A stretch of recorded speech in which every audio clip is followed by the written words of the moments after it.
গোবিন্দ মহাপ্রভুর কাছে এসেছেন।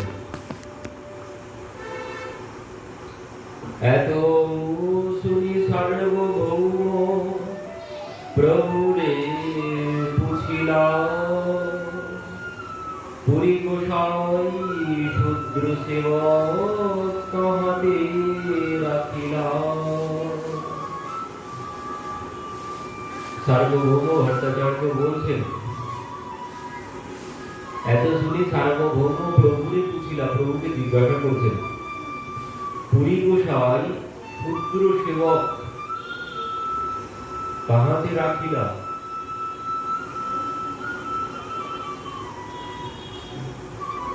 গোবিন্দ ঈশ্বর পুরীর ভিত্য গোবিন্দ মোর নাম, পুরী গোসাইয়ের আজ্ঞায় আইনু তব স্থান। গোবিন্দ বলছেন, আমি ঈশ্বর পুরীপাদ দাস সেবক। তো গুরুদেব চলে যাওয়ার সময়, লীলা সম্বরণের সময় আমাকে আপনার চরণে আসার জন্য তিনি বলেছিলেন। তো সেই জন্যে আমি প্রভু তোমার চরণে এসেছি। তো যখন এসেছে তো সেখানে সার্বভৌম ভট্টাচার্য ছিলেন। সার্বভৌম ভট্টাচার্য গোবিন্দের পরিচয় জানার পর তিনি প্রভুর কাছে জিজ্ঞাসা করছেন, গোবিন্দ জাতিতে শূদ্র ছিল, নিচু জাত, সব শেষে ব্রাহ্মণ, ক্ষত্রিয়, বৈশ্য, শূদ্র। তো এই শূদ্র আর কোথায় সেই ঈশ্বর পুরীপাদ, তিনি শূদ্রের হাতের সেবা গ্রহণ করছেন। তো এই জন্যে গোবিন্দ বড় সংশয় প্রকাশ করেছেন, ঈশ্বর পুরীপাদ এই গোবিন্দকে কি করে সেবক তিনি রাখলেন। মহাপ্রভুকে জিজ্ঞাসা করলেন, তো প্রভু কি বলছে, প্রভু কহে ঈশ্বর হয় পরম স্বতন্ত্র, ঈশ্বরের কৃপা নহে বেদ পরতন্ত্র। ঈশ্বরের কৃপা জাতি কুলালি না মানে, বিদুরের ঘরে কৃষ্ণ করিলা ভোজনে। বিদুর তিনিও জাতিতে ছোট জাত, শূদ্রই ছিলেন। তো সেই বিদুরের ঘরে ভগবান ভোজন করছে, আর আমার গুরুদেব কেন করবেন না? এখানে তো জাত পাতের কোনো বিষয় নেই, জাত পাত পুছে না কই, হরিকো ভজসো হরিকো ওই, জাত পাতের কোনো বিষয় এখানে নেই। ও বড় অনেক উঁচু কুলে জন্ম হয়েও কোনো লাভ নেই, সে যদি ভগবানের ভক্ত না হয়, ভগবানের সেবা না করেন, তাহলে উঁচু বংশে জন্মগ্রহণ করে কোনো লাভ হবে না। চন্ডালও ভালো, সে যদি ভক্ত হয়। অহো পদস্য পচতম বলিয়াম জীবাত্মে বর্ততে নাম গ্রহণ উদ্যম। মাতা দেবহূতি বলছেন, চন্ডালও সে মহান হয়ে যেতে পারে যদি সে নাম আশ্রয় করে। তো এই জন্যে প্রভু বলছেন, এখানে জাত পাতের তো কোনো বিষয় নেই। স্নেহ লেশ অপেক্ষা মাত্র ঈশ্বর কৃপার, স্নেহ বশ হইয়া করে স্বতন্ত্র আচার। ভগবান কিসে বাধা পড়েন? বলছেন ভগবান ভালোবাসাতে বাধা পড়েন। জাত পাত দেখেন না তিনি, কে কোন জাতির, তিনি ও সমস্ত কোনো কিছু বিচার করেন না। যার কাছে ভালোবাসা আছে তিনি তার কাছে এসে বাধা পড়ে যান। দুর্যোধন 56 ভোগের ব্যবস্থা করলো, ভগবান কোনো কিছু গ্রহণ করলেন না। বিদুর কাকার বাড়িতে এসে সেই কলার খোসা খাচ্ছে। তো ভগবান এই সমস্ত কোনো কিছু দেখেন না, তিনি দেখেন প্রেম কোথায় আছে। তিনি প্রেমের বাধা পড়েন, ভক্তের প্রেমে বাধা পড়েন। এই জন্য মহাপ্রভু বলছেন, মর্যাদা হইতে কোটি সুখ স্নেহ আচরণে, পরম আনন্দ হয় যাহা শ্রবণে। বলছেন মর্যাদা মানে নিয়ম কানুন। পূজার ক্ষেত্রে, সেবা পূজার ক্ষেত্রে একটা নিয়ম বিধি আছে, নিয়ম বিধি অনুযায়ী সেবার বিধান আছে। কিন্তু যেখানে ভালোবাসা আছে সেখানে কিন্তু আর কোনো নিয়ম কাজ করে না, সেখানে কোনো বিধি বিধান আর কাজ করবে না। যেখানে ভালোবাসা আছে, বৃন্দাবনের এক মা ছিলেন, তিনি ওই গরমের সময় যখন কারেন্ট চলে যেত, রাত 12টায় যদি কারেন্ট চলে যেত, তিনি মন্দির খুলে ভগবানকে বাতাস করতেন। গরম লাগছে কেন? মন্দির 12টার সময় খোলা যায়, কিন্তু এখানে ভালোবাসায় ওই সমস্ত কোনো বিধি বিধান কোনো কিছু প্রয়োজন নেই এখানে। তো বলছেন এখানে মহাপ্রভু নিজে বলছেন, ও বিধি বিধানে ভগবান প্রসন্ন হন না, ভগবান প্রসন্ন হন ভালোবাসায়। ভালোবাসায় তার সেবা করতে হবে, তাহলে তিনি সেই সেবা গ্রহণ করবেন। ও বিধি বিধান বেদ মন্ত্র ও পাঠ করে ওতে ভগবান প্রসন্ন হন না। ওই যে প্রিয়া যদি মান করি করে ভৎসন দেব স্তুতি হইতে হরি মন মন। বলছেন আমার ভালোবাসার ব্যক্তি যদি আমাকে গালি দেয়, আমার ভালোবাসার ব্যক্তি যদি আমাকে গালি দেয়, তো ওই বেদ পাঠ ছেড়ে দিয়ে আমি সেখানে চলে আসি। আমাকে যদি কেউ বেদ মন্ত্র দিয়ে পূজা অর্চন করে, আর সে সময় যদি আমার কোনো ভালোবাসার প্রেমী ভক্ত সে যদি আমাকে গালি দেয়, তো বেদ পাঠ থেকে সেখান থেকে আমি চলে আসি গালি শোনার জন্য। আমার ভক্তের কাছে গালি শোনার জন্য আমি চলে আসি। ও বেদ মন্ত্র দিয়ে আমাকে বাধা যাবে না, একমাত্র ভালোবাসা চাই। ভালোবাসা ছাড়া তিনি অন্য কোনো কিছুতে বাধা করেন না। তো এত বলি গোবিন্দের কইল আলিঙ্গন, গোবিন্দ করিল প্রভুর চরণ বন্দন। মহাপ্রভু গিয়ে গোবিন্দকে আলিঙ্গন করেছেন। তো গোবিন্দ মহাপ্রভুর চরণ বন্দনা করলেন। প্রভু কহে ভট্টাচার্য করহ বিচার, গুরু কিঙ্কর হয় মান্য সে আমার গুরুর সেবক, গুরুর মতোই মান্য, গুরুর সেবক গুরুর মতোই মান্য। ইহাকে আপন সেবা করাইতে না জোয়ায়, গুরু আজ্ঞা দিয়াছেন কি করি উপায়। মহাপ্রভু বলছেন গুরুদেব পাঠিয়েছেন, গুরুর সেবক গুরুরই সম্মানের যোগ্য, মানে গুরুর মতোই সম্মানের যোগ্য যিনি গুরুদেবের সেবক। তো এদিক থেকে বিচার করলে গোবিন্দের হাতে সেবা গ্রহণ করা যায় না, গোবিন্দের হাতে সেবা গ্রহণ করা যায় না। কারণ গোবিন্দ আমার গুরুদেবের সেবক, গোবিন্দ আমার গুরুর সমান। তো এই জন্য মহাপ্রভু বলছেন গোবিন্দের হাতে সেবা গ্রহণ করা যায় না, কিন্তু আবার গুরুদেব আদেশ করেছেন, গুরুদেব আদেশ করেছেন গুরুর সেবকের হাত থেকে সেবা গ্রহণ করা যায় না, তাকে সেবা করতে হবে। আর কারণ সে আমার গুরুর মতোই সম্মানের যোগ্য, কিন্তু তার কাছ থেকে সেবা গ্রহণ করবো কি করে? মহাপ্রভু বলছেন প্রভু কহে ভট্টাচার্য করহ বিচার, গুরু কিঙ্কর হয় মান্য সে আমার। ভট্টাচার্যকে বলছে তুমি বিচার করো, এখন আমি কি করব? এ তো আমার গুরুর সেবক, আমার গুরুর মতোই সম্মানের যোগ্য। ইহাকে আপন সেবায় করিতে না জুয়ায়, গুরু আজ্ঞা দিয়াছেন কি করি উপায়। গুরুদেব তো আজ্ঞা দিয়েছেন, তো এখন কি করব? ভট্টাচার্য তিনি মহান জ্ঞানী, শাস্ত্র সব কোথায় কি আছে সব তিনি জানেন। তো ইনি এবার বলছেন ভট্টাচার্য কহে গুরু আজ্ঞা বলবান, গুরু আজ্ঞা না লঙ্ঘিবে শাস্ত্র প্রমাণ। শাস্ত্র এও বলেছে যে গুরুর আজ্ঞা উল্লঙ্ঘন করা যায় না, গুরুর আজ্ঞা উল্লঙ্ঘন করা যায় না, অপরাধ হবে। তার প্রমাণ কত আছে। তুলসীদাসজি বলছেন মাতা পিতা গুরুকে বাণী বিনহি বিচার করহু সুখ মানি। বলছেন মাতা পিতা গুরু যা বলবে সঙ্গে সঙ্গে বিনু বিচার, কোনো বিচার করলে হবে না, বিনু বিচারে সেই কর্ম করতে হবে। তাতে যদি এবার খারাপ আদেশও করে, তাতে যা অপরাধ হবে তাদেরই হবে, আমার কিছু হবে না, আমার কোনো বিচার করতে হবে না। তারা যেটি আদেশ করবে সঙ্গে সঙ্গে সেই কর্ম করতে হবে। তো এখানে ভট্টাচার্য বলছেন গুরু আজ্ঞা না হয় লঙ্ঘন। শাস্ত্র বলেছেন গুরু আজ্ঞা বলবান, গুরুদেবের আজ্ঞা অমান্য করা যাবে না। প্রমাণ কি বলছেন? তার প্রমাণ দেখাচ্ছেন সার্বভৌম ভট্টাচার্য। এই কথা বলে বলছেন সশস্ত্রবান মাতরি ভার্গবেন পিতুর্নিয়োগাৎ প্রত্যম দিশোদ্য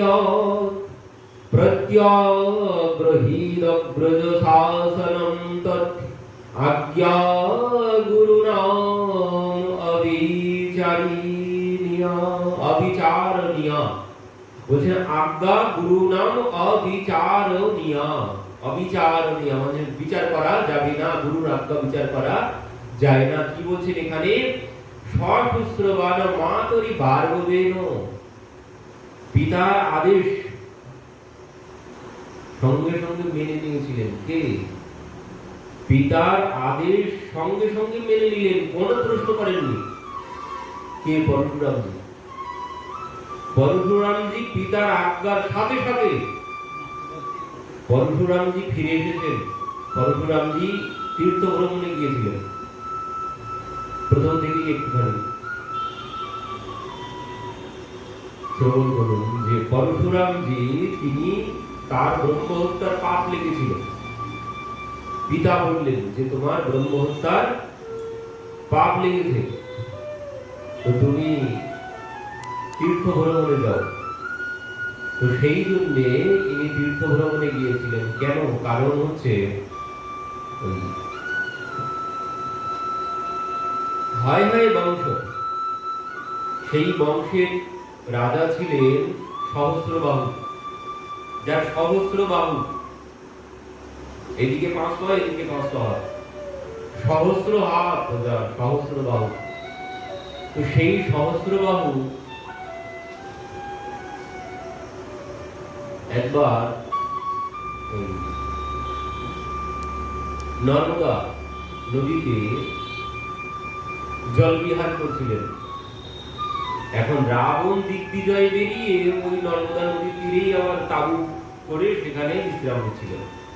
এখন সহস্রবাহু কি করেছে? ওই নর্মদা নদীর জল দুই বাহু দিয়ে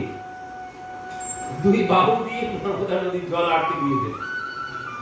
নর্মদা নদীর জল যখন আটকে দিয়েছে, ওদিকে আর যেতে পারছে না, এদিকে ভর্তি হয়ে যাচ্ছে, আর সেই জল ওই রাবণের তাবু ডুবিয়ে দিয়েছে। রাবণ বলছেন কি ব্যাপার, এইভাবে তাবু কেন জলমগ্ন হয়ে গেল? তখন তার সেবক, রাবণের সেবকরা বলছেন প্রভু সহস্রবাহু জল বন্ধ করে দিয়েছে তার হাত দিয়ে। এত শক্তিশালী ছিলেন। এই সহস্রবাহুকে আশীর্বাদ দিয়েছিলেন দত্তাত্রেয় ঋষি। দত্তাত্রেয় ঋষির কাছে তিনি আশীর্বাদ নিয়েছিলেন, বহু সিদ্ধি ওনার কাছ থেকে তিনি গ্রহণ করেছিলেন। তো সেই শক্তিতে তিনি জল বন্ধ করে দিয়েছেন। তো রাবণ এই কথা শ্রবণ করে সহস্রবাহুর সাথে যুদ্ধ করতে গেছে। এবার যেই যুদ্ধ করতে গেছে এই সহস্রবাহু, সেই রাবণকে পরাজিত করে বন্দী করে খাঁচার মধ্যে তুলে রেখেছে। রাবণকে, রাবণের মতো বীর, তাকে তিনি খাঁচার মধ্যে বন্দী করে রেখেছিল। তো এবার ওই বিশ্বশ্রবা ঋষি, ওনার দাদু বিশ্বশ্রবা ঋষি, তো উনি গিয়েছিলেন সহস্রবাহুর কাছে। তো সহস্রবাহু ওনাকে দেখে ওনার অষ্টম পূজন বন্ধন করলেন। তো উনি নিবেদন করলেন, সেই জন্য তিনি রাবণকে ছেড়ে দিয়েছিলেন। তো এই জন্যে এনার তো আরো অহংকার বেড়ে গেল। রাবণকে হারিয়ে দিয়েছে, রাবণের মতো বীর তখন আর কেউ ছিল না। তো তিনি রাবণকে হারিয়েছে, এই জন্য এনার অহংকার আরো বেড়ে গেছে। তো এবার একবার দিগ্বিজয় করে যেতে যেতে জঙ্গলের মধ্যে ওই যেখানে এই পরশুরামজি পিতা জমদগ্নি ঋষি, তার যেখানে কুটিয়া ছিল, আশ্রম ছিল, সেই আশ্রমে ইনি গিয়ে উপস্থিত। তো সেখানে গিয়ে বলছেন যে আমি বড় ক্ষুধার্ত, আমার সৈন্যগণ সবাই ক্ষুধার্ত, তো যদি একটু জলের ব্যবস্থা করতে ঋষিগণ। তো এই কথা শ্রবণ করে জমদগ্নি ঋষি জল বলেছেন, কিন্তু সেই মুহূর্তের মধ্যে ইনি এই সহস্রবাহু সহ এনার যত সৈন্য ছিল সবার জন্য 56 ভোগের ব্যবস্থা করে দিয়েছে মুহূর্তের মধ্যে। এই দেখেই তো ইনি অবাক, এইটুকু সময়ের মধ্যে আমার এত সৈন্য সামন্ত, এত সবার জন্য এত সুন্দর ভোজনের ব্যবস্থা কি করে হলো? তখন তিনি ঋষিকে গিয়ে জিজ্ঞাসা করেছেন। তো ঋষি বললেন, দেখো আমার কাছে ওই কামধেনু আছে, আর সেই কামধেনুর কৃপাতেই সব ব্যবস্থা, আমি কোনো কিছু করিনি, সেই কামধেনুর কৃপাতেই এই সমস্ত কিছু হয়েছে। তো এই কথা শ্রবণ করে ইনি বলছেন ভোজন পরে করবো, ওই গাভী আমাকে দিতে হবে, ওই গাভী আমাকে দিতে হবে। তো ইনি বলছেন আমি তা তো দিতে পারবো না, ওই গাভীকে আমি তোমাকে দিতে পারবো না। তো ইনি বলছেন আমি ওই একবার চাই, তারপরে আর চাই না। তো এই বলে উনি সেই সহস্রবাহু এনার আশ্রম থেকে সেই গাভী ছিনিয়ে নিয়ে চলে গিয়েছিলেন। এবার গাভী যখন ছিনিয়ে নিয়ে চলে গেছেন, এই কথা যখন পরশুরামজি, তিনি তো তপস্যায় মগ্ন থাকেন, তো পরবর্তীতে যখন জানতে পারলেন যে এই ঘটনা গাভী নিয়ে চলে গেছে, তো সঙ্গে সঙ্গে তিনি সেই সহস্রবাহুকে আক্রমণ করেছে, করে সেই সহস্রবাহুর সহস্র হাত সব কেটে পরবর্তীতে শিরচ্ছেদ করে তার হত্যা করেছে। তখন ওনার পিতা, পরশুরামজির পিতা ওনাকে বলছেন, বাবা তুমি বড় অপরাধ করেছো, কারণ সাধু সন্তের সব থেকে বড় গুণ হচ্ছে ক্ষমা গুণ। সাধু সন্তের মধ্যে যদি ক্ষমা গুণ না থাকে, বল কোথা থেকে আসবে, শক্তি কোথা থেকে আসবে? শক্তি ক্ষমা থেকেই আসে, প্রতিশোধ থেকে শক্তি আসে না। সাধু সন্তের শক্তি আসে ক্ষমা থেকে। ও সংসারের সবাই প্রতিশোধ নিতে পারে, কিন্তু সাধু সন্ত তারা কোনদিন প্রতিশোধ নিতে পারে না। সাধু সন্তের শক্তি হচ্ছে ক্ষমা, এটি হচ্ছে সব থেকে বড় গুণ। তো তুমি ক্ষমা না করে এইভাবে তাকে হত্যা করেছো, তো তোমার ব্রহ্ম হত্যার পাপ লেগেছে, তো তুমি যাও প্রায়শ্চিত্ত করো। তো এই জন্য পরশুরামজি ওই প্রায়শ্চিত্ত করার জন্য তিনি তীর্থ ভ্রমণে গিয়েছিলেন। এবার তীর্থ ভ্রমণ থেকে ফিরে এসেছেন যখন, উনি ফিরে এখনো আসেননি, আসছেন, বাড়িতে ঢুকবেন এমন পরিস্থিতিতে কি হয়েছে, পরশুরামজির পিতা সন্ধাননি করতে গেছেন, সন্ধাননি করতে বসে দেখছেন কোনো জল নেই। তো তিনি রেণুকাকে, পত্নী রেণুকাকে বললেন যাও জল নিয়ে এসো গঙ্গা থেকে। তো এবার তিনি জল আনতে গেছেন, কলসি নিয়ে যখন জল আনতে গেছেন, জল আনতে গিয়ে দেখছেন সেখানে গন্ধর্ব চিত্ররথ, গন্ধর্বদের রাজা চিত্ররথ। তো এই চিত্ররথ অনেক অপ্সরাদেরকে নিয়ে ওইখানে জলবিহার করছেন, আর ইনি দর্শন করে ফেলেছেন। এবার ওই অপ্সরারা আর গন্ধর্ব তারা দেখতে খুব সুন্দর হয়, আর এই গন্ধর্ব দেখতে অতি সুন্দর। এই দেখে ইনি দাঁড়িয়ে গেছেন, দেখতেই আছেন ওনার দিকে, অন্য কোনো খারাপ কোনো চিন্তা ভাবনা ওনার মধ্যে আসেনি, কিন্তু রূপ দেখে তিনি সব ভুলে গেছেন।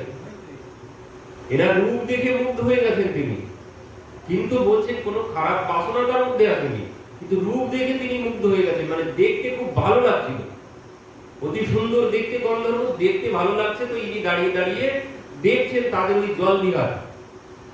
এদিকে ভুলে গেছেন যে সন্ধাননিকের জন্য আমি জল নিতে এসেছি। এবার উনি তো বসেই আছেন সন্ধাননিক করার জন্য আসলে। এবার সন্ধ্যা গড়িয়ে যাচ্ছে, জল নিয়ে ফিরে আসছেন আর রেণুকা। তো এই জন্য তিনি ভাবলেন কি ব্যাপার, এত দেরি কেন হচ্ছে। তখন তিনি চোখ বন্ধ করে সব দেখতে পেলেন যে সে এখনো সেখানে দাঁড়িয়ে আছে, ওই গন্ধর্ব চিত্ররথকে দর্শন করছেন। কোনো কথা বলেননি, চুপচাপ তিনি বসে আছেন। এবার যখন তার বাহ্য জ্ঞান এসেছে, সে জল নিয়ে ফিরে এসেছে, এদিকে সন্ধ্যা অনেক চলে গেছে। তিনি জল নিয়ে এসে দাঁড়িয়েছেন, সঙ্গে সঙ্গে জমদগ্নি ঋষি তিনি বলছেন, পাপিনী, মহাপাপিনী, তুমি এখানে থাকার যোগ্য নও। আমি তোমাকে জল আনতে পাঠিয়েছিলাম, আর তুমি ব্রহ্মর্ষির পত্নী, তুমি আমার মতো ব্রহ্মর্ষির পত্নী হয়ে, ব্রহ্ম ঋষি আমি, তুমি আমার পত্নী হয়ে এইভাবে গন্ধর্বদেরকে দেখে তাদের রূপে মুগ্ধ হয়ে তুমি এইভাবে রূপ দর্শন করেছিলে, তো তুমি মহাপাপিনী। অন্যান্য পুত্রদেরকে, এনারা 4 ভাই ছিল, পরশুরামজিরা 4 ভাই ছিল, তো অন্যান্য পুত্রদেরকে ইনি বললেন তোমার মাকে তোমরা হত্যা করো এক্ষুনি, এই মায়ের মুখ দর্শন করাও পাপ, এক্ষুনি হত্যা করে ফেলো। কিন্তু অন্য কোন পুত্ররা এই কথা শুনলেন না। আর এই মুহূর্তেই ওই থেকে পরশুরামজি ওইখানে এসে উপস্থিত হয়েছেন। পরশুরামজি যেই এসেছেন, জমদগ্নি ঋষি বলছেন পরশু তোমার ভাই আর তোমার মাকে এক্ষুনি হত্যা করে ফেলো। আর যেই বলেছেন ইনি কোনো প্রশ্ন করেননি, ওই পরশু দিয়ে সঙ্গে সঙ্গে মা ভাইদেরকে হত্যা করলেন। পরবর্তীতে জমদগ্নি ঋষি বলছেন বাবা তোমার কর্মে আমি তোমার প্রতি বড় প্রসন্ন হয়েছি, চাও আজ তুমি যা চাইবে তুমি তাই পাবে, বলো কি চাও। সঙ্গে সঙ্গে পরশুরামজি বলছে আমার মা আর ভাইরা যেন নাও বুঝতে পারে যে আমি তাদেরকে হত্যা করেছিলাম, তারা যেন আগের মতো হয়ে যায় একটু, আর তারা যেন না বুঝতে পারে যে আমি তাদেরকে হত্যা করেছিলাম। সাথে সাথেই পুনরায় তিনি তাদেরকে সঙ্গে সঙ্গে জীবিত করে দিলেন, সঙ্গে সঙ্গে তারা জীবিত হয়ে গেলেন, কেউ বুঝতে পারলেন না কি হলো। তো পরবর্তীতে এবার কি হয়েছে, ইনি পুনরায় তপস্যায় চলে গিয়েছিলেন মহেন্দ্র পর্বতে। এবার কি হয়েছে, সহস্রবাহুকে তো হত্যা করেছে, সহস্রবাহুর পুত্ররা এবার জমদগ্নি ঋষির আশ্রমে এসেছে। জমদগ্নি ঋষির আশ্রমে এসে জমদগ্নি ঋষিকে তারা হত্যা করেছে। জমদগ্নি ঋষিকে যখন হত্যা করেছে, ওদিকে মাতা পরশু বলে ডাক দিয়েছেন, আর মায়ের ডাকে ওনার জ্ঞান ভঙ্গ হয়ে গেছে। উনি পরশু হাতে নিয়ে দৌড়ে এসেছেন মায়ের কণ্ঠস্বর শ্রবণ করে, এসে দেখছেন পিতা হত্যা হয়ে গেছে। মা এই কর্ম করেছে কে? তখন বললেন ওই সহস্রবাহুর পুত্ররা তোমার পিতাকে হত্যা করেছে।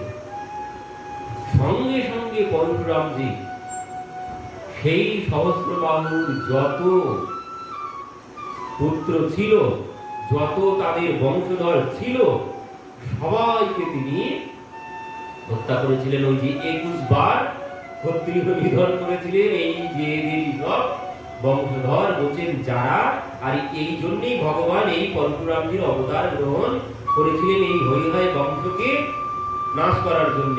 এই বংশের কেউ ব্রাহ্মণদেরকে সম্মান করত না, আর এই জন্যই ওই যে ভগবান বলেছেন না গো ব্রাহ্মণ্য হিতায়চ, গো ব্রাহ্মণকে রক্ষা করার জন্য আমি বারবার অবতীর্ণ হই।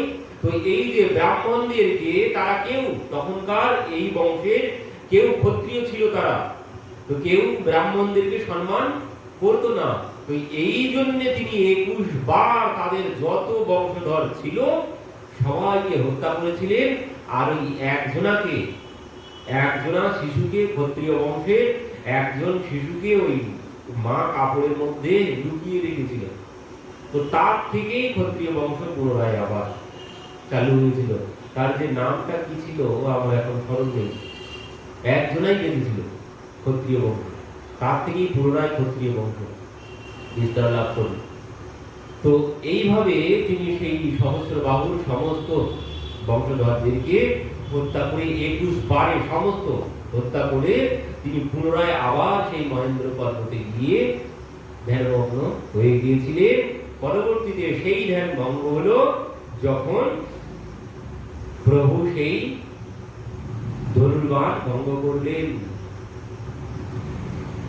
যখন ধনুর্বাণ ভঙ্গ করলেন, সেই ধনুর্বাণ ভঙ্গের শব্দে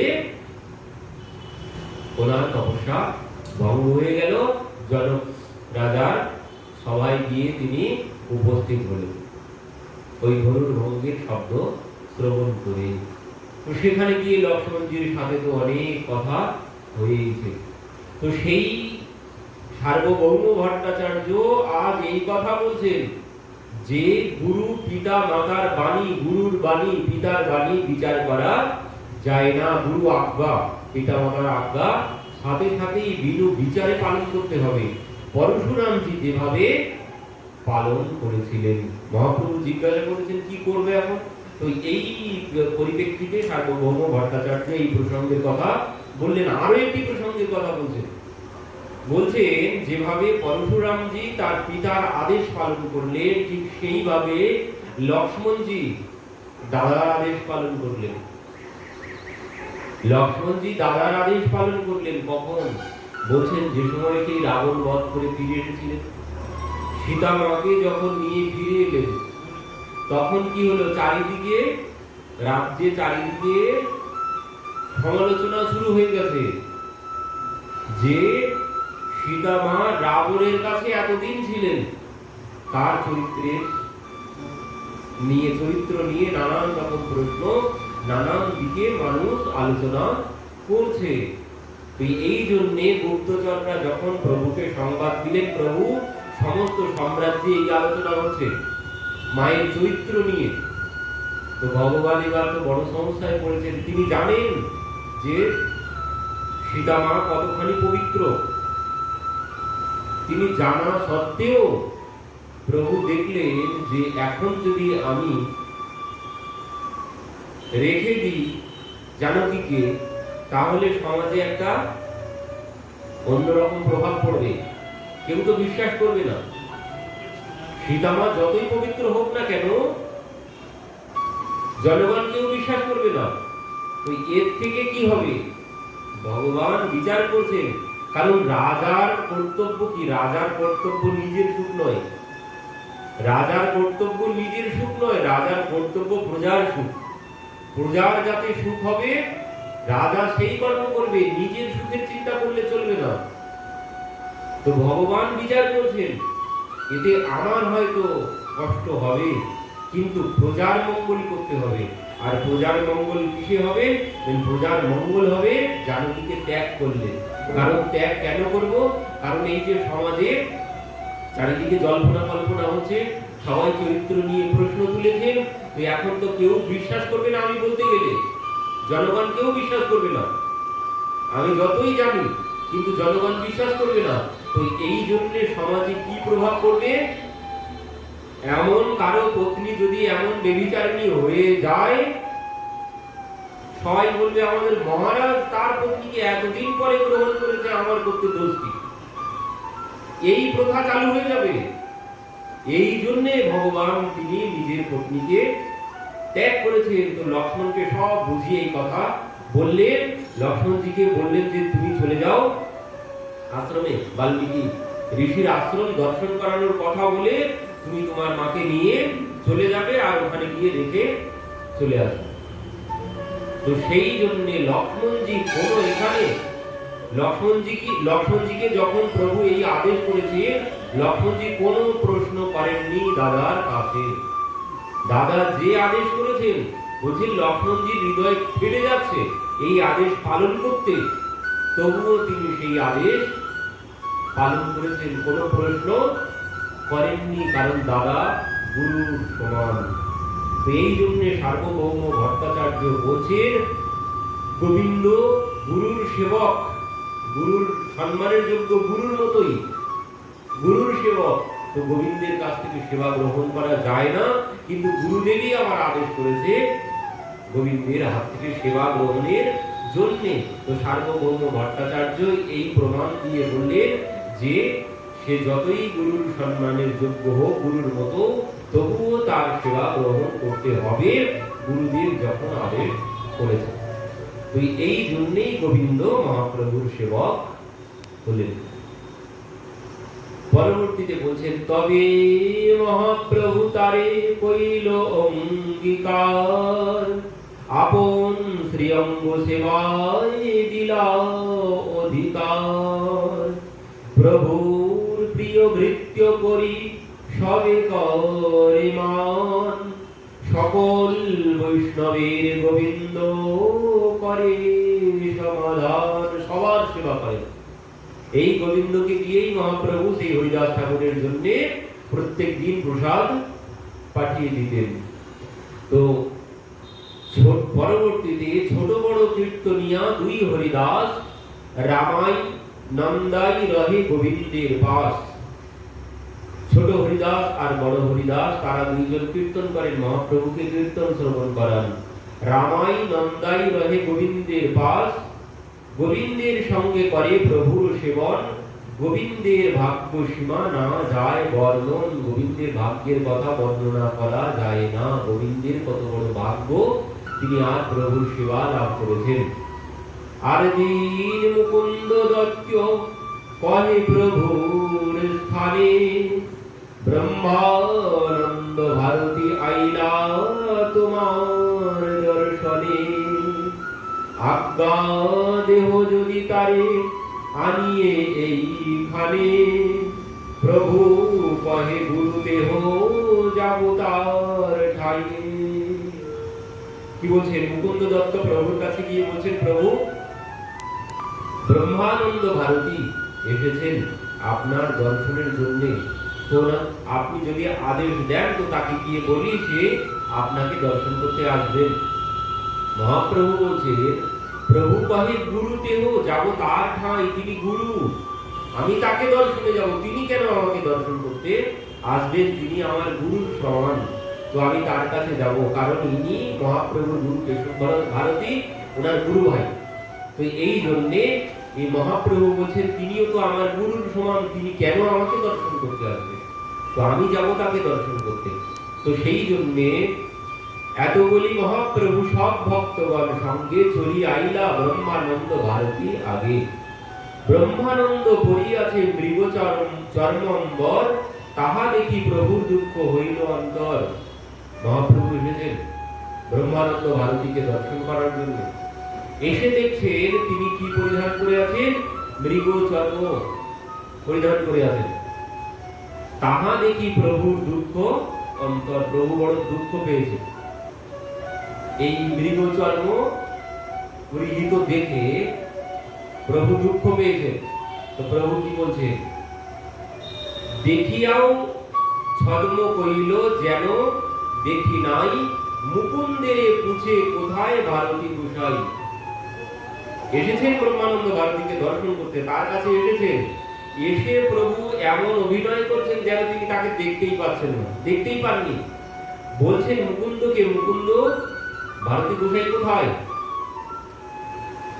অথচ ভারতী গোসাই সম্মুখেই আছেন দাঁড়িয়ে, কিন্তু মহাপ্রভু বলছেন মুকুন্দ ভারতী গোসাই কোথায়?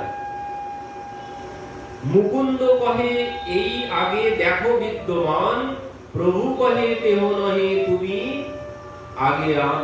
বলছেন প্রভু, মুকুন্দ কহে এই আগে দেখো বিদ্যমান, এই তো সম্মুখে দাঁড়িয়ে আছে প্রভু ভারতী ঠাকুর, এখানে ভারতী গোসাই তো এখানেই সম্মুখে দাঁড়িয়ে আছে তোমার। প্রভু কহে তেহ নহে, প্রভু বলছেন না, ইনি তো না, ইনি ভারতী গোসাই নয়। কি বলছেন? অন্যের অন্য কহ নাহি তোমা জ্ঞান, ভারতী গোসাই কেন পরিবেন চান। মহাপ্রভু বলছেন তুমি কাকে কি বলছো, তুমি কি চিনতে পারছো না? আর ভারতী গোসাই কেন এই চর্ম করবে? ইনি ভারতী গোসাই না, ভারতী গোসাই কই? এবার ভারতী গোসাই তো সম্মুখেই দাঁড়িয়ে আছেন। কি হয়েছে? শুনিয়া ব্রহ্মানন্দ করে হৃদয়ে বিচার, মোর চর্ম অম্বর এই না ভাই ইহার। উনি বুঝতে পেরেছেন যে মহাপ্রভু এটি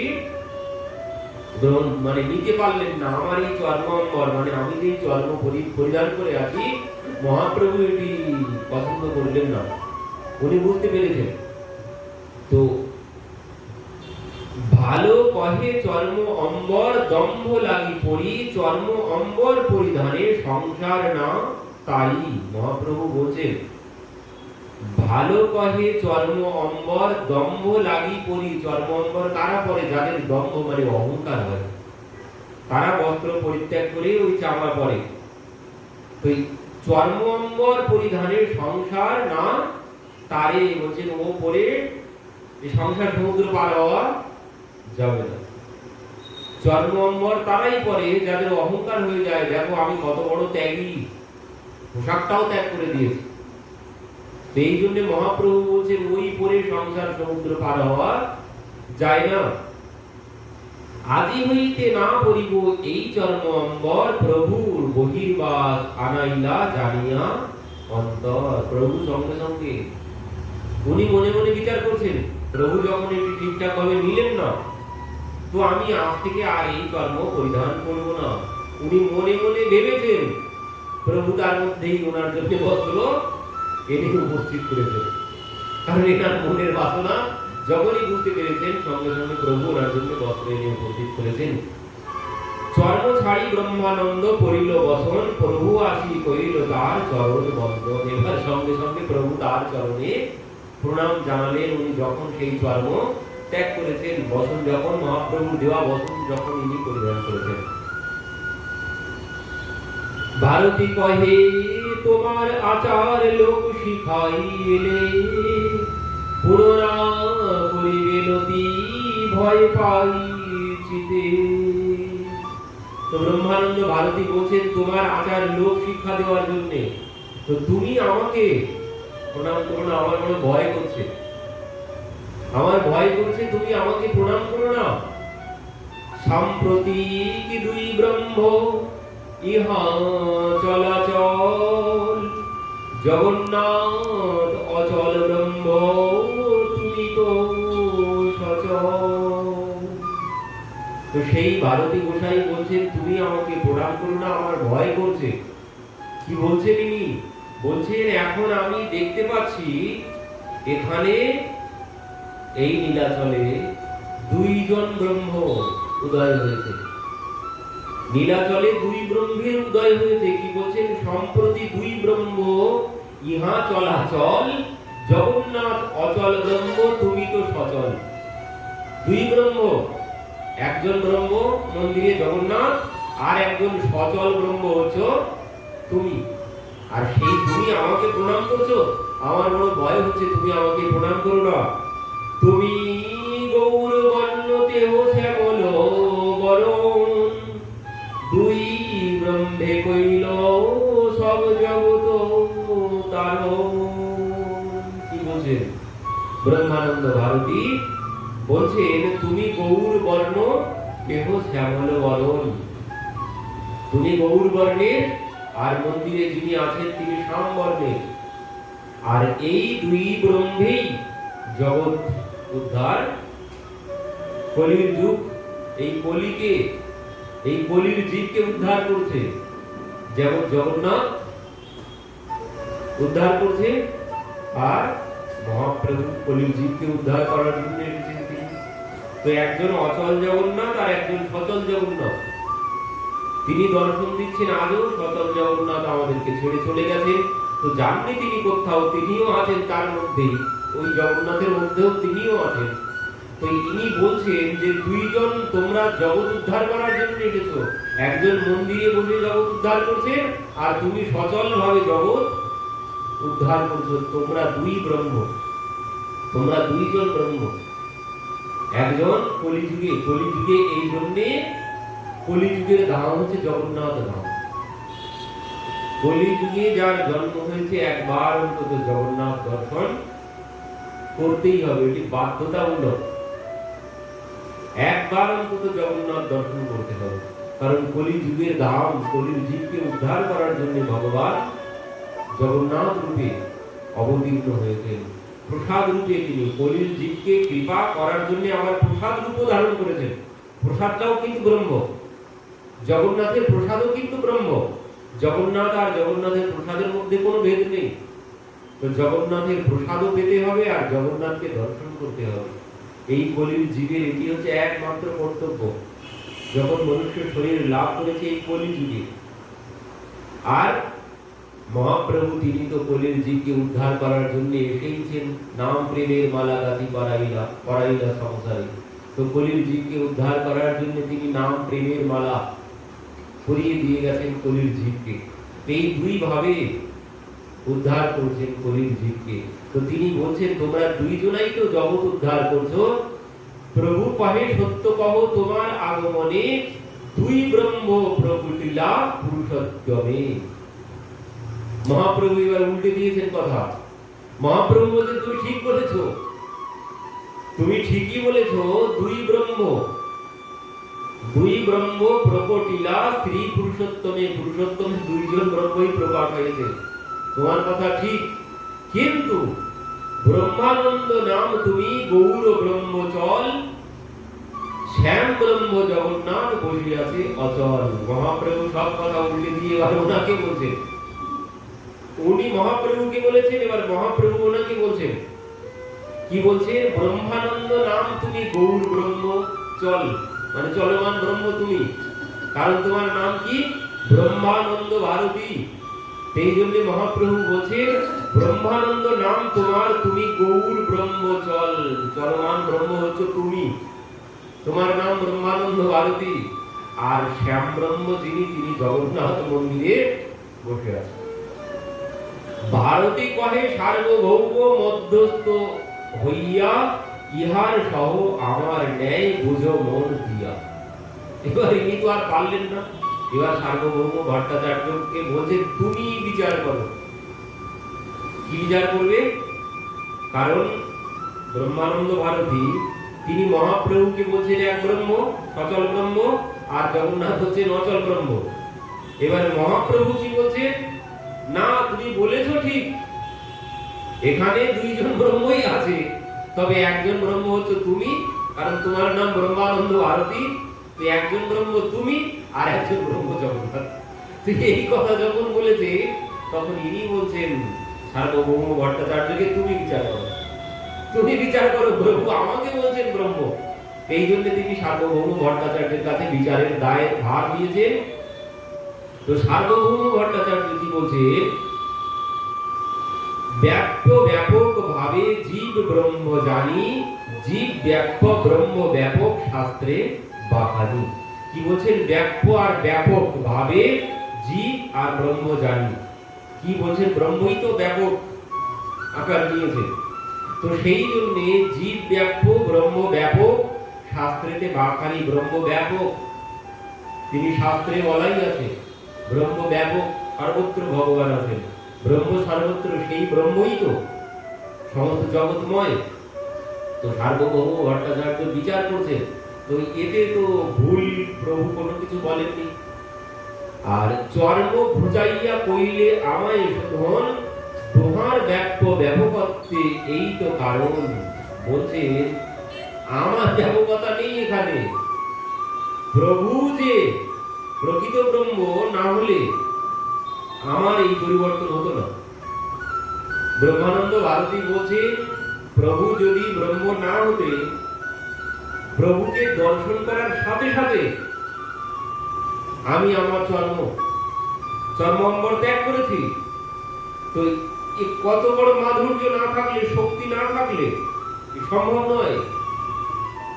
প্রভু আদেশ দেননি, তবু সরাসরি আদেশ দেননি, উপলক্ষ করে তিনি শুধুমাত্র বলেছেন, আর তাতেই উনি বুঝে নিয়েছেন। আর উনি বলছেন প্রভু তোমার কথাতেই আমি সঙ্গে সঙ্গে সব ত্যাগ করে ফেলেছি, আমার এত বড় স্বভাব অভ্যাস পরিবর্তন করে ফেলেছি, তোমার মধ্যে শক্তি না থাকলে কোনোদিন সম্ভব হতো না।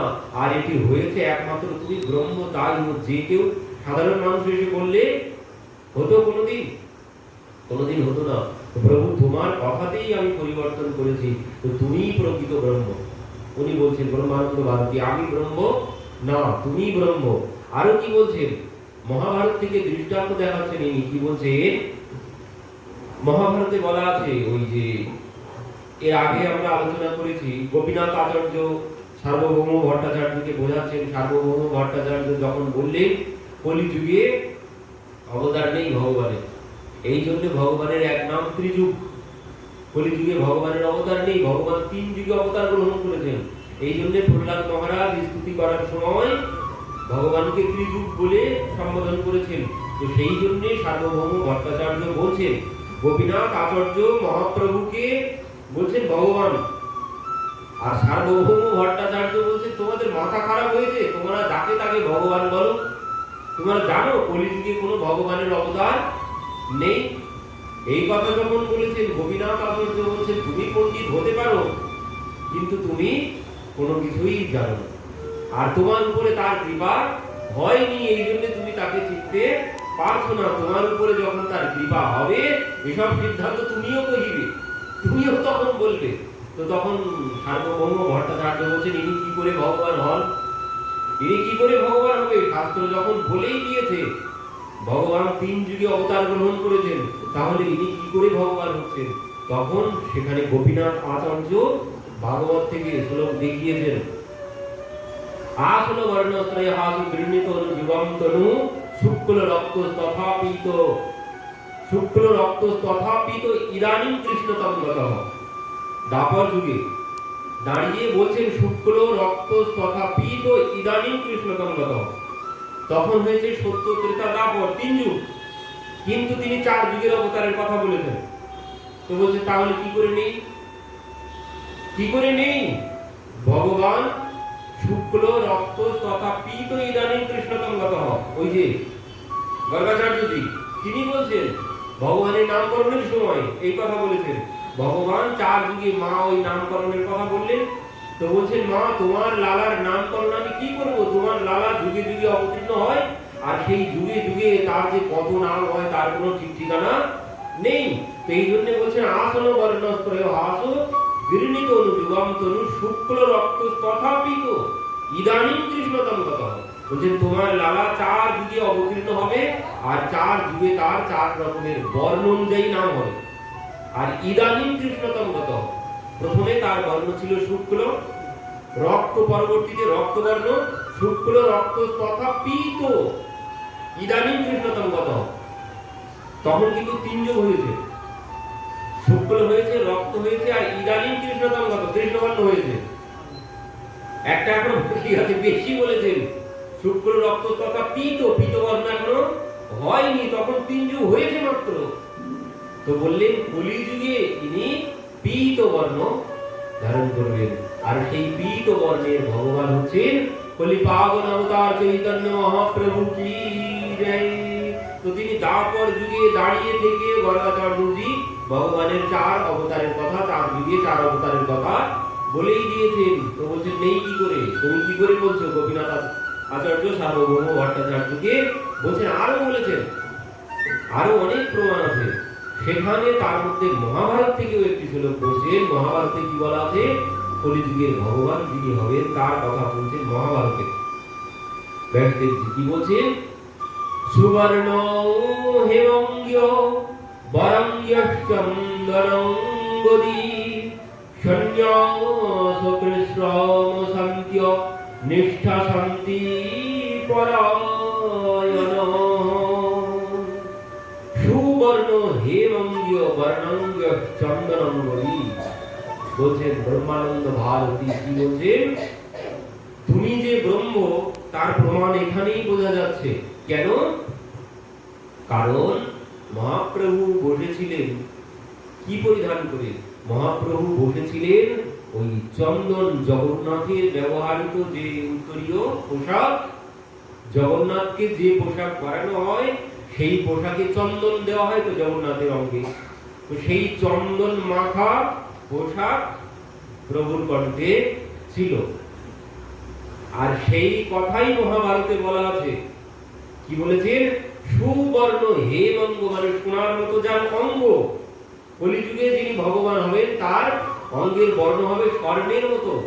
আর কি বলছেন? বরাঙ্গ্য চন্দনাঙ্গদি, তিনি চন্দন মাখা বস্ত্র পরিধান করবেন। তো তিনি বলছেন ব্রহ্মানন্দ ভারতী, মহাভারতে যে কথা বলা আছে কলিযুগের যিনি ভগবান হবেন তিনি ওই জগন্নাথের ব্যবহৃত চন্দন মাখা বস্ত্র পরিধান করবেন। আর সেই বস্ত্র তুমি পরিধান করে বসে আছো, তো এই জন্য তুমি ব্রহ্ম। এখানে ব্রহ্মানন্দ ভারতী বললেন এই কথা। এই সব নামে ইহ হয় নিজ সম্পদ চন্দনাক্য প্রসাদ দোর শ্রী ভুজে অঙ্গ দেখে। বলছেন এই সব নামে ইহ হয় নিজ সম্পদ চন্দনাক্য প্রসাদ, মানে চন্দন মাখা বস্ত্র। ভট্টাচার্য কহে ভারতী দেখি তোমার জয়, প্রভু কহে যেই কহ সেই সত্য হয়। সার্বভৌম ভট্টাচার্য বলছেন যে ভারতী গোসাই তুমি ঠিকই বলেছ, তোমারই জয় হয়েছে। সার্বভৌম ভট্টাচার্য বলছেন যে তোমারই জয় হয়েছে, কারণ যা যা লক্ষণ, এই সমস্ত লক্ষণ কিন্তু আগে মানেননি সার্বভৌম ভট্টাচার্য। গোপীনাথ আচার্য এই কথাই বলেছিল। তো সেই কথা এখানে ইনিও বললেন, তো আজ সার্বভৌম মেনে নিলেন যে তোমারই জয় হয়েছে, তুমি যে কথা বলেছো সব অক্ষরে অক্ষরে মিলে যাচ্ছে, ইনি হচ্ছেন সচল ব্রহ্ম। এবার এই কথা যেই বলেছেন, গুরু শিষ্য নেই সত্য শিষ্য পরাজয়, ভারতী কহে এহ নহে অন্য হেতু হয়, ভক্ত ঠাই তুমি হারো এ তোমার স্বভাব, আর এক শোনো তুমি আসনো আপন প্রভাব। বলছে গুরু শিষ্য নেই সত্য শিষ্য পরাজয়, ভারতী কহে ইহ নহে অন্য হেতু হয়। মহাপ্রভু বলছেন ঠিকই বলেছো তুমি, আমিও মেনে নিচ্ছি। কেন? কারণ তুমি গুরু, আমি শিষ্য, তো গুরুদেবেরই তো জয় হবে। মহাপ্রভু বলছেন ইনি মহাপ্রভুর গুরু ভাই, মানে গুরুদেবের গুরু ভাই। এই জন্য মহাপ্রভু বলছে যে তুমিও তো গুরু, আমার গুরুর সমানই, তো গুরুরই তো জয় হবে। এবার যে এই কথা বলেছেন গুরুর জয় হবে, ভক্ত ঠাই তুমি হারো এ তোমার স্বভাব, আর এক শোনো তুমি আপন প্রভাব। বলছেন ভক্তের কাছে তো তুমি হেরে যাও, এটি তোমার স্বভাব। ভগবান সদা সর্বক্ষণ ভক্তের কাছে হার স্বীকার করেন, তিনি ভক্তের কাছে জয়লাভ করতে চান না। আজন্ম করিলা আমি নিরাকার ধ্যান, তোমা দেখি কৃষ্ণ হইলা মোর বিদ্যমান। বলছেন আর একটা প্রমাণ শোনো, আমি যে এত প্রমাণ দিলাম তুমি যে ব্রহ্ম, আরো একটা প্রমাণ শোনো। তাহলে কি? উনি বলছেন যে দেখো, তোমা দেখি কৃষ্ণ হইলা মোর বিদ্যমান, আজন্ম করিলা আমি নিরাকারের ধ্যান। ইনি ওই ব্রহ্মের উপাসক, নিরাকারের উপাসক। ইনি বলছেন আমি জন্ম নিরাকারের ধ্যান করেছি। তারা সাকার মানেন না ভগবানকে, তারা ভগবানকে নিরাকার ভাবেন। তো আমি জন্ম নিরাকারের ধ্যান করেছি, কিন্তু তোমাকে দর্শন করার পর আর সেই নিরাকার আমার মধ্যে নেই।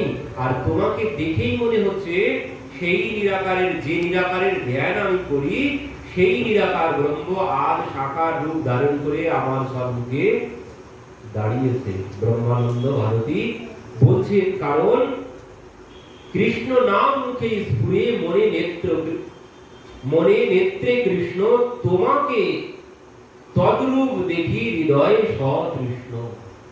বলছেন তোমাকে দর্শন করে কৃষ্ণ নাম মুখে স্ফুরে, মুখে সদা সর্বক্ষণ কৃষ্ণ নাম উচ্চারিত হচ্ছে তোমাকে দর্শন করে, আর মনের মধ্যেও কৃষ্ণ নাম, আর নেত্রেও তোমাকে কৃষ্ণই দর্শন করছে। আমি তোমাকে দর্শন করছি না, তোমাকে তদ্রূপ দেখি হৃদয় সতৃষ্ণ। আর হৃদয়ের মধ্যে তৃষ্ণা জেগেছে। ভগবানকে দর্শন করলে তৃষ্ণা জাগে, আর দর্শনে মন ভরে না, দর্শনে আর মন ভরে না। এই জন্য গোপীরা বলেছিল যে গোপাল আমরা তোমাকে কি করবো? বলছেন ওই পলক ডাক তো হে লেবু। বলছেন আমরা চোখের মধ্যে তোমাকে প্রবেশ করিয়ে আমরা চোখের পলক বন্ধ করে নেব। কেন? বলছে তোমাকে দর্শন করে মন ভরে না, তো সেই জন্য আমরা দর্শন করে চোখ বন্ধ করে আমরা ভিতরে তোমাকে বন্ধ করে রেখে দেব, আর যেন বাইরে তুমি না যেতে পারো। গোপীদের কথা। তো ইনিও ওই কথা বলছেন, তোমাকে দর্শন করে আর মন ভরছে না, যেন তৃষ্ণা আরো বাড়তে শুরু করেছে। তার প্রমাণ পরবর্তী দিচ্ছে, বিল্লমঙ্গল কহিল জয়ীছে দশা আপনার, ইহা দেখি সেই দশা হইল আমার। বললেন বিল্লমঙ্গল ঠাকুর তিনিও ব্রহ্মের উপাসক ছিল, তিনিও ব্রহ্মের উপাসকই ছিলেন প্রথমে, কিন্তু যখন তোমাকে দর্শন করেছে তিনি সে ব্রহ্মের কথা সব ভুলে গেছে, তোমার প্রেমে পড়ে গেছে। তো আমারও ঠিক ওই একই অবস্থা হয়েছে। তো কি বলছেন এখানে বিল্লমঙ্গল ঠাকুর? কি বলেছেন?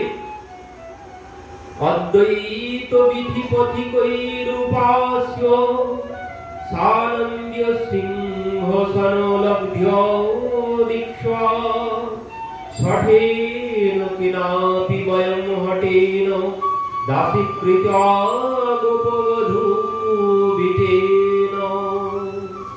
কি বলছেন? অদ্বৈত বিধি পথিকৈরূপাস্য स्वानंद सिंहासन लब्ध्य दीक्षा सठेन केनापि वयम हटेन दासीकृत गोप बधू भीटेन। কি বলছেন এখানে? অদ্বৈত মানে আমিও ব্রহ্মের উপাসক ছিলাম, কিন্তু সঠেন কেনাপি বয়ম হঠেন, বলছেন সঠ মানে চোর, চোর এসে আমার হৃদয়টা চুরি করে নিয়ে গেছে। বলছেন সঠেন কেনাপি বয়ম হঠেন, বলছেন জোর করে আমার হৃদয়টা চুরি করে নিয়ে গেছে। দাসীকৃত গোপ বধূ বিটেন, আমি তার দাসী হয়ে গেছি। সেই চোর আমার সর্বস্ব হরণ করে নিয়ে গেছে, আর আমি তার দাস না দাসী হয়ে গেছি। ভগবানকে দর্শন করে বিল্লমঙ্গল ঠাকুর বলছেন, তো সেই অবস্থা আর আমার ওই একই অবস্থা হয়েছে। প্রভু কহে কৃষ্ণে তোমার গাঢ় প্রেম হয়, যাহার নেত্র পড়ে তাহা কৃষ্ণ স্ফুরয়। বলছেন তোমার কৃষ্ণের প্রতি গাঢ় প্রেম আছে, সেই জন্য তুমি চারিদিকে তাকেই দর্শন করছো। এই হচ্ছে প্রেমীর লক্ষণ। প্রেমী ব্যক্তি তার ভালোবাসার মানুষকেই সর্বত্র দর্শন করে। তো মহাপ্রভু বলছেন কৃষ্ণের প্রতি তোমার গাঢ় প্রেম আছে, তো সেই জন্য সর্বত্র তুমি কৃষ্ণ দর্শন করছো। ভট্টাচার্য কহে দোহার সুসত্য বচন, আগে যদি কৃষ্ণ দেন সাক্ষাৎ দর্শন। বলছেন দুইজনের কথাই সত্য। সার্বভৌম ভট্টাচার্য এখন বলছেন দুইজনের কথাই সত্য, কেউ ভুল বলছেন না। প্রেম বিনা কবু নহে তার সাক্ষাৎকার, ইহার কৃপাতে হয় দর্শন ইহার। বলছেন প্রেম ছাড়া তার দর্শন পাওয়া যায় না। আর কি বলছেন? তার কৃপাতেই তার দর্শন হয়। ওই যে বলেছেন না, তার কৃপা যবে হবে এসব সিদ্ধান্ত তুমিও কহিবে। তো এখন সেই কথা তিনিও বলছেন, গোপীনাথ আচার্যের সেই কথা ইনিও বলছেন। কি বললেন? ইহার কৃপাতে হয় দর্শন ইহার। ওনার কৃপাতেই ওনার দর্শন পাওয়া যায়। উনি যাকে কৃপা করে দর্শন দেয় সেই তাকে দর্শন করতে পারে, অন্য কেউ দর্শন করতে পারে না। তো প্রভু কহে বিষ্ণু বিষ্ণু কি কহ সার্বভৌম, অতি স্তুতি হয় নিন্দার লক্ষণ। অতি স্তুতি নিন্দার লক্ষণ। বেশি বেশি ভালো ভালো নয়, তুমি অতি স্তুতি করছো, আর এ তো নিন্দার লক্ষণ। এত বলি ভারতী লইয়া নিজ বাসা আইলা, ভারতী গোসাই প্রভুর নিকটে রহিলা। রাম ভদ্রাচার্য আর ভগবান আচার্য প্রভু পাশে রহিলা, দেহ ছাড়ি অন্য কার্য। কাশীশ্বর গোসাই আইলা আর দিনে, সম্মান করিয়া প্রভু রাখিলা নিজ স্থানে। প্রভুরে পরাণ লইয়া ঈশ্বর দর্শন, আগে লোক ভিড় সব করে নিবারণ। যত নদ নদী জইছে সমুদ্রে বিলয়, ওইছে মহাপ্রভুর ভক্ত যাহা তাহা হয়। সবে আসি মিলিলা প্রভুর চরণে, প্রভুর কৃপা করি সবে রাখিলা নিজ স্থানে। এত কহিলা প্রভুর বৈষ্ণব মিলন, ইহা যেই শুনে পায় চৈতন্য চরণ। মানে ভক্তদের সাথে মহাপ্রভুর মিলনের কথা এখানে বললেন। শ্রীরূপ রঘুনাথ পদে যার আশ, চৈতন্য চরিতামৃত কহে কৃষ্ণ দাস।